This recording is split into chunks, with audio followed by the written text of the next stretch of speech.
WhatsApp action takers, the community of doers. I hope you're doing fine. Episode 33, week 33, 52 weeks. Here we come. This week, I want to talk about something that I'm 100% sure that you've heard about it a lot. But of course, the major goal for this platform is to rethink the conventional knowledge and the conventional way of doing things. And that's why I take a topic of something that you're used to and we flip it, we look at it from a completely different perspective and clearly understand, are we missing something on it? Or is what we know obsolete? And if so, how do we make it work for us in this ever unchanging world? So what I want to talk about this week is planning. Just wait. Hear me out. I know this is a word that you've heard so many times, but let's look at planning from a completely different perspective and really understand how important is planning, or how important is having a plan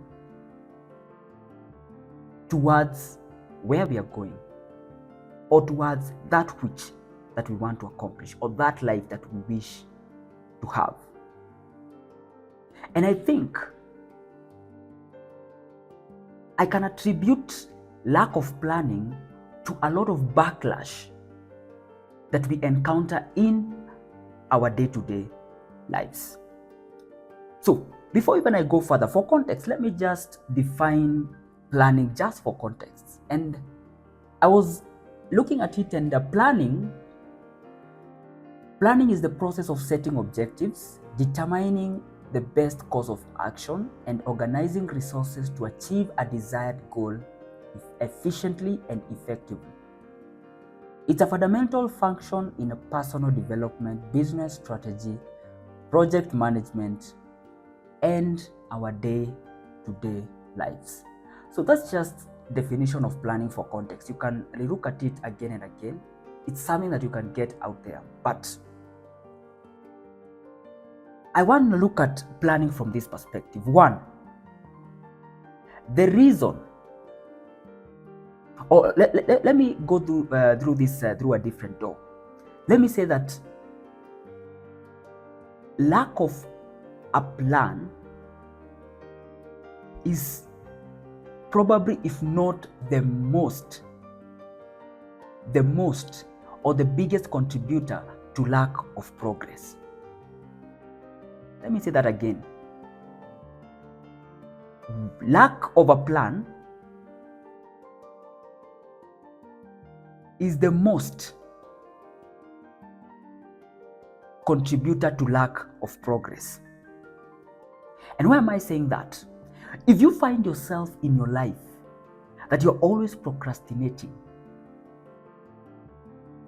allow me to say that it goes back to, what are you procrastinating on? If you find yourself in life that most are times that you're losing focus on what you're doing, again, I trace it back to what exactly that you're stopping to do. Or let me say that again, that if you find in life that most are times that you're losing track of your path, it takes me back to what you're losing track on. And what am I trying to say on this is that anytime in your life that you find yourself not doing what you said you're going to do, the kind of message that you're sending is that you don't have a solid plan. You don't have a solid plan. Because if you had a solid plan, then you wouldn't sabotage it. So every time that you find yourself you are unfocused, every time you find yourself you're procrastinating, every time you find yourself you're not remaining true to your words, every time in your life when you find yourselves you're not consistent, you're not determined, you're not relentless, you're not resilient, it goes back to what kind of a plan do you have? Do you have a plan that is going to be so compelling to you that is going to make you become so resilient? Do you have a plan that is going to be so compelling to you that is going to make you become so determined? Do you have a plan that is going to be so compelling to you that is going to make you to not quit? So it goes back to what is your plan? And the second part of that is, where is your plan taking you? What is your plan and where is your plan taking you? Because I bet if you had a very solid plan that was taking you to somewhere that you really, really like, I don't think you would sabotage that.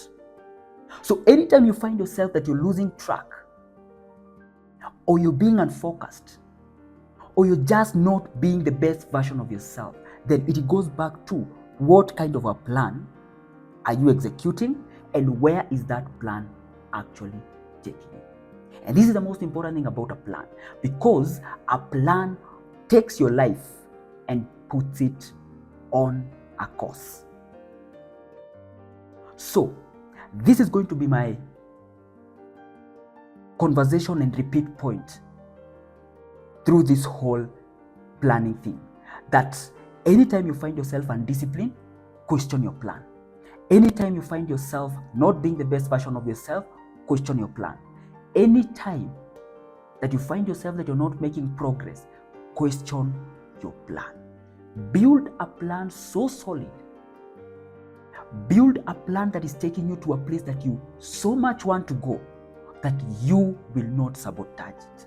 There is nothing that can come between you and your capability or your ability or your willingness to execute on that plan. So it's not that you are unmotivated. It's not that you don't know what to do. It's just that you ain't got a good plan. The plan that you have is so basic, such that even with the slightest distraction, you can just sabotage it. Your plan is taking you nowhere. So you are going to give up your plan for anything or anyone. And that's why you can even find yourself, you're stuck in probably a job that you don't that you clearly don't like. You can find yourself, you're stuck in a relationship that is not doing you any good. You're stuck in a place that is not bringing any progress to you. Why? Because at the end of the day, you ain't going nowhere. Because I bet if you had a very solid plan that was taking you to where you want to most go, I promise you, you will not even waste a single day of starting to execute on that plan. And also, to a larger extent, I think that's why self-doubt kills many people. That's why most people are afraid. Because if you have a very solid plan that is so compelling to you, that is taking you to where you want to most go, you are going to bet your life on that. Not even fear, not even doubt, not even challenges, not even distractions, not even friends are going to come between you and that plan. Imagine we plan our grocery list. We go to the supermarket with a list of what we want to buy. We have a list of what we want to do during our vacation or during our time having fun or doing all sorts of things. But we just lack a plan for our lives. And I challenge you today,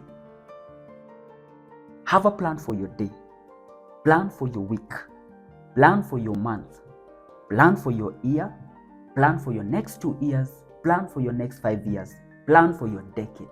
And if you have that, eventually, it is inevitable, you will have a plan for your life. Make a plan. Make a plan so good that you cannot sabotage.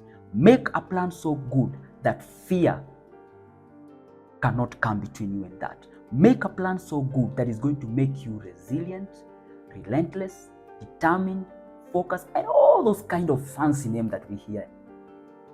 So, you're not lacking motivation. You just have a crappy plan. And I'm inviting you today, please make a good plan. Make a good plan. Plan for your life. Don't just exist. Put your life on a certain course. And even before I forget, even God cannot plan for your life. And I want to confirm that to you. By the way, I've never said that I'm a very, very, very spiritual Christian. I'm not perfect, but I love this book. And let me, for the first time, just read you something from this book. And that's Proverbs 16. And I saw this and I was very mind blown. Proverbs 16 and verse 9. The heart of a man plans his way, but the Lord establishes his steps. So, not even God can make a plan for you. It is for you to make a plan for your life, and then God will establish your step. I drew this inspiration from one of the greatest preachers which I listen to a lot of time, Miles Monroe. And if you've never heard of him, I would recommend just go and search online something on Miles Monroe. He's just talked about a lot of things to do with self-discovery, finding your purpose in life, relationships. I'm telling you, you'll thank me later. Just go and check on Miles Monroe. And he was trying to say that you cannot, not even God can set a plan for you. You set a plan, but God directs his step. So you can go to, and that's why even most people just go to church and find themselves, or they're very spiritual and they're not seeing change in their lives because you're telling God, please, God, give me more money. And then God is going to ask you for what? God, please bless me with what? God, please, I want to go to the next level. Where? You have to go to God with a plan, and then he's going to establish those plans and the step to achieve that plan. So this is a personal responsibility. This has to be done by you and you alone. I can go on and on and on and on and on and on and on. Let me just leave it there and allow you to just sit down and make a plan if you don't have one. And if you already have a plan, please look at it and make sure it's so solid. Or if you find yourself most at times that you go against that plan, then it means it is not that good, or it doesn't mean that much to you. Make a plan that means the world to you. A plan that you would sacrifice your life for. A plan that no distraction can come in between. Make a solid plan. Thank you very much for following up to this point. Just go and make a plan. Please, please. See you on the next one. Make a plan.